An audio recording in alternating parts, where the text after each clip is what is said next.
پھر جو ہے وہ ایک چیز آ جاتی ہے ٹرانسفارمیشن.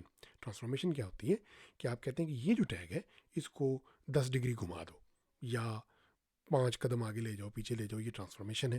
اور ٹرانزیشن کیا ہے کہ آپ کہتے ہیں کہ جب اس ٹیگ کے اوپر ماؤس آئے تو اس کا جو رنگ ہے مثال یا سائز ہے وہ اتنے سے لے کے کی بجائے اتنا کر دو, لیکن 5 سیکنڈ میں کرو, یعنی تھوڑا ٹائم لو آہستہ آہستہ, تو وہ ایسے آپ کو وہ پھیلتا ہوا نظر آئے گا, یا یعنی وہ آپ خوبصورت افیکٹس دے سکتے ہیں.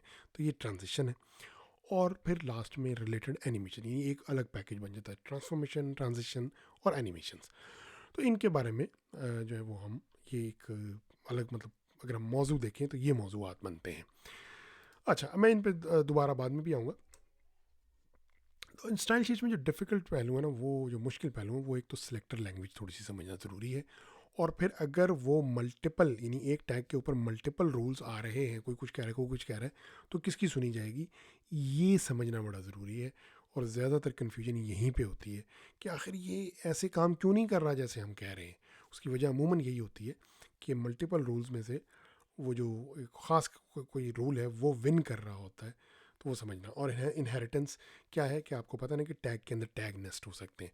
تو اگر ایک ڈیو کے اندر پیراگراف نیسٹ ہوا ہے اور ڈیو کے اوپر کلر یا کوئی خاص پراپرٹی لگی ہوئی فونٹ سائز وغیرہ کی, تو کون سی ایسی پراپرٹیز ہیں جو نیچے والے ٹیگز پر جو نیسٹڈ ٹیگ ہیں ان پہ آٹومیٹک اپلائی ہوتی ہے. تو یہ جو ہے نا موضوعات جو ہیں یہ ذرا ڈیفیکلٹ ہیں تھوڑے سے, ان کو سمجھنا ہم اچھی طرح پکا کے جائیں گے تاکہ ہمیں پریشانی نہ ہو. اور پھر سی ایس ایس یونٹ جو ہے نا وہ بھی تھوڑی سی اس میں کمپلیکسٹی کیا ہے. یونٹ کیا ہوتے ہیں, جسے میں کہتا ہوں وڈتھ ہے کہ کسی چیز کی جو چوڑائی ہے. اب چوڑائی جو ہے وہ ایبسلوٹ میں تو کوئی پرابلم نہیں ہے, میں کہتا ہوں 5 میٹر کر دو یا 10 پکسل کر دو, وہ تو اوکے ہے. لیکن پرابلم آ جاتا ہے جب آپ ریلیٹیو کہتے ہیں کہ 5% کر دو. اب 5% وڈتھ کا کیا مطلب ہے, کیونکہ پرسنٹیج تو کسی چیز کی پرسنٹیج ہوتی ہے نا, تو وہ دوسری چیز کیا ہے جس کی یہ پرسنٹیج ہے. تو یہاں پر کنفیوژن بن جاتی ہے. اور پھر میڈیا کوئریز تھوڑی سی ڈیفیکلٹ ہیں, وہ اتنی زیادہ نہیں ہے. وہ یہ کوئری کیا ہوتی ہے, کویسچن. میڈیا کیا ہوتا ہے, یعنی جس کے اوپر وہ پیج دکھایا جا رہا ہے, اسکرین ہے یا پرنٹر ہے, تو اس کے بارے میں سوالات کہ بھائی اس کی لمبائی کتنی ہے, چوڑائی کتنی ہے, یہ کتنے کلر دکھا سکتا ہے, وغیرہ وغیرہ, اس طرح کی جو نا یہ میڈیا کوئریز ہیں. اور پھر باکس ماڈل جو ہے نا, کہ جو باکس ہم نے بات کی تھی کہ وہ باکس لگ جاتے ہیں بلاک اور ان لائن کی ہم نے بات کی تھی HTML کورس میں مختصراً, کہ بلاک لیول ایسے ٹیگ ہوتے ہیں جو اپنے ساتھ کسی کو نہیں آنے دیتے, وہ پوری وڈتھ لے جاتے ہیں, اور in line side by side لگتے چلے جاتے ہیں جب تک جگہ ختم نہ ہو جائے.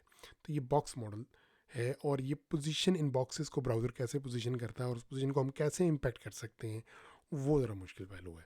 اور لاسٹلی لے آؤٹ, فلیکس اور گریڈ اور رسپانسو لے آؤٹ. یعنی فلیکس کیا ہوتا ہے کہ ایک ہی را میں اگر آپ نے لگانے ہو, اور گریڈ کیا ہے اگر 2 ڈائمینشنل میں لگانے ہو. تو یہ ایک دو ٹاپکس بنتے ہیں. اور رسپانسو لے آؤٹ کیا ہے کہ ہمارا پیج دیکھے کہ میں کس میڈیم میں ہوں, میں براؤزر میں ہوں, میں ٹیبلٹ میں ہوں, اس کے حساب سے اپنے آپ کو, اپنے وڈتھس کو, اپنے فونٹ سائزز کو ایڈجسٹ کر لے. اور وہ ممکن ہوتا ہے سلیکٹر سے, میڈیا کوئریز سے, اور یہ باکس ماڈل اور پوزیشننگ اور گریڈ لے آؤٹ اور فلیکس لے آؤٹ, ان ساروں کو ملا کے یہ ایک ٹیکنیک ہے. تو یہ جو ہے نا مشکل پہلو ہیں اس کے. اچھا, اب ہمارا کیا منصوبہ ہوگا. ہمارا منصوبہ یہ ہے کہ ایک تو ہم اردو میں مکمل اور بہترین کوریج کریں. اب یہاں پرابلم بن جاتی ہے. بہترین تو ٹھیک ہو گیا, کیونکہ اردو میں ہم یہ نہیں چاہیں گے کہ ہم سب اسٹینڈرڈ کوریج کریں, ہم چاہیں گے ٹاپ ناچ ورلڈ کلاس.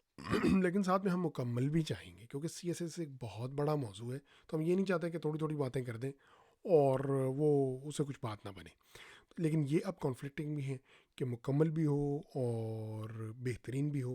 تو اس کو ہم کیسے ٹیکل کریں گے, وہ ایسے کہ جیسے ہم نے پہلے کیا تھا کہ ایک تو ہم مختصر لیسنز رکھیں گے 10-12 منٹ, بہت میکسیمم ہوا 15, اس سے لیکن کم 10-12 منٹ. اور دوسری جو ٹیکنیک ہم امپلائی کریں گے وہ یہ کہ بجائے ایک بہت بڑا سی ایس ایس کا کورس بنائیں جس کے 200-250 ہوں, ہم چھوٹے چھوٹے کورسز بنا دیں گے پہلو کے اعتبار سے, کہ یہ صرف بارڈر بیک گراؤنڈ پہ بات کر رہا ہے, یہ صرف جو ہے اینیمیشنز پہ بات, اس طرح سے. اور اس میں بھی جیسے ہم نے HTML میں کیا تھا کہ جو بیسکس تھی نا کہ tag, attribute, nested tag, relative path, absolute path, یہ ہم نے جو فنڈامنٹل تھے یہ اچھی طرح پکے کر لیے. اس کے بعد پھر ہم ٹورسٹ موڈ میں چلے گئے تھے اور ہم نے کہا اچھا جی لسٹیں ایسی ہوتی ہیں, ٹیبل ایسے ہوتے ہیں, فارم ایسے ہوتے ہیں. تو اسی طرح ہم جو بنیادی مائلیج ہے نا وہ 80% پہلے کور کر لیں, اور اس کے بعد پھر ہم استعمال کے حساب سے ہم ٹاپکس دیکھتے جائیں. جیسے ہم نے HTML میں کیا تھا کہ ہم نے جو ضروری باتیں تھیں وہ پہلے کر لی, جیسے لنک کریٹ کرنا, لسٹ کریٹ کرنا, ٹیبل کریٹ کرنا, یہ ہم پہلے کر لیے. لیکن وہ چیزیں جیسے فریم ہیں وہ اتنے استعمال نہیں ہوتے, ان کو ہم نے سیکنڈ لاسٹ 34th پارٹ میں دیکھا تھا. تو اسی ٹیکنیک کو ہم استعمال کریں گے. تو اس میں یہ واپس جانا چاہوں گا, یہ جو آپ دیکھ رہے ہیں نا سلیکٹر, یہ پہلا بلٹ پوائنٹ, دوسرا, تیسرا, یہ جو 3 دائرے لگے ہوئے ہیں اوپر, یہ 3 بلٹ پوائنٹس جو ہیں یہ فنڈامنٹل, یہ الگ الگ کورس ہیں. یعنی ساتھ کے ساتھ جو ہیں یہ آپ جتنے پوائنٹس دیکھ رہے ہیں یہ سب الگ الگ کورس ہیں. اس میں سے پہلے 3 فنڈامنٹل ہیں. اس کے بعد امیج اور ٹیکسٹ کی زیادہ امپورٹنس ہے, کیونکہ امیج اور ٹیکسٹ زیادہ ڈیل ہوتا ہے بنسبت فار ایگزامپل اینیمیشن کے. اور پھر بارڈر اور بیک گراؤنڈ جو ہے اس کے بعد ان کی اہمیت بنتی ہے امیج اور ٹیکسٹ کے بعد. اور جب یہ کور ہو جائے تو پھر لسٹ اور ٹیبلز کو اسٹائل کرنا یا اسکرول بار کو اسٹائل کرنا زیادہ امپورٹنٹ ہے بنسبت اینیمیشنز کے یا ٹرانزیکشن اور ٹرانسفارمیشن کے. تو اس طرح سے جو ہے نا مطلب میکسیمم مائلیج پہلے کور کر لیں گے اور پھر ہم الگ الگ کورسز جو ہیں اس کے لیتے چلے جائیں گے. تو اس سے یہ بھی ہوگا کہ کوریج مکمل ہوگی. یہ نہیں ہوگا کہ وہ ایک سب اسٹینڈرڈ سا بن گیا ہے کہ جی اردو میں تو یہ کام ہو ہی نہیں سکتا. نہیں نہیں, کوریج پوری ہوگی پوری CSS کی, لیکن چھوٹے چھوٹے مائل سٹونز میں اور پک اینڈ چوز کے حساب سے. کبھی آپ اپنی جیسے وہ بوفے ہوتا ہے نا, آپ اپنی ڈش میں سے اٹھا کے نہیں یہ چاہیے بھائی, یہ چاہیے, یہ چاہیے, تو پھر آپ کی مرضی, آپ جتنا سمجھتے ہیں. اس وجہ سے جو پہلے 3 ہیں وہ فنڈامنٹل ہیں, باقی آپ کی مرضی ہے. تو پہلے 3 کے بعد جو امیج ٹیکسٹ ہیں وہ خیر امپورٹنٹ ہے, بارڈر بیک گراؤنڈ بھی امپورٹنٹ ہے, لیکن باقی جو دو جو لاسٹ ہیں وہ تھوڑا سا ایڈوانس میں چلے جاتے ہیں. تو آج کا جو موضوع تھا نا وہ صرف ایک روڈ میپ اور پلان آپ کے سامنے رکھنا تھا کہ ہم کس طرح کور کریں گے, کیا کور کریں گے. جو پراپر لرننگ ہے, جو یعنی کہ پہلا کورس جو ہے وہ ہم پھر اگلے اس میں سٹارٹ کریں گے. تو آپ کے وقت اور توجہ کا بہت بہت شکریہ.